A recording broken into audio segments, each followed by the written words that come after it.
if you're being put into a fight or flight in a normal situation, it means that your tank is full. It's not a big deal. It's no problem at all.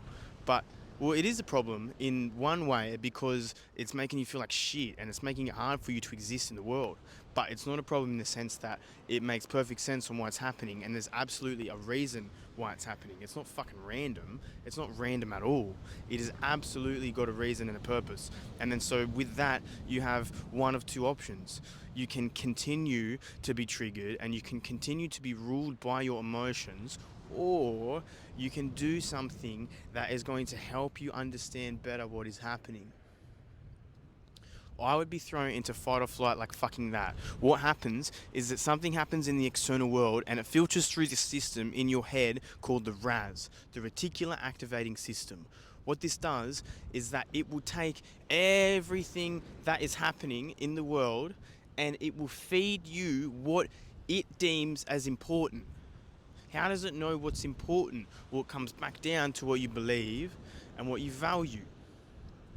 And what you believe and value is all instilled in you when you're a child. Unless you're awake, unless you start to research this stuff for yourself and start to ask more questions, or you grow up with parents who are switched on, or you grow up in some environment with people who are switched on and can feed you this information, then often we are going to create subconsciously beliefs that don't serve us.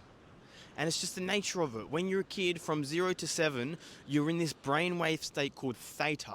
And so what that means is that you're in a consumption mindset. You're scanning the environment. You're looking around to understand how to live in this world, how to behave in different environments, how to behave at home, what's acceptable at home. And then you're taking what you've learned at home and then you're putting that into social settings. So then you learn how to behave in social settings, how to behave with your friends, how to behave with teachers, how to behave with people you do like, how to behave with people that you don't like. It's all conditioning.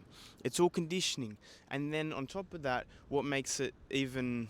and then on top of that, what also affects it is other things like how you breathe, how much water you drink, the type of food that you're eating, whether you get fucking sunlight or not. All of these things will add up. Now, it's not your fault that your life is the way that it is right now, because there's a very, very good chance that you're doing the absolute best you can. But now that you're watching this and that you're aware of it, it becomes your responsibility, because there's a part of you that knows that this isn't how you want to live your life. There's a part of you that knows something isn't right. You feel it in your fucking soul or your gut or your heart or wherever you feel it. Something doesn't seem right. It doesn't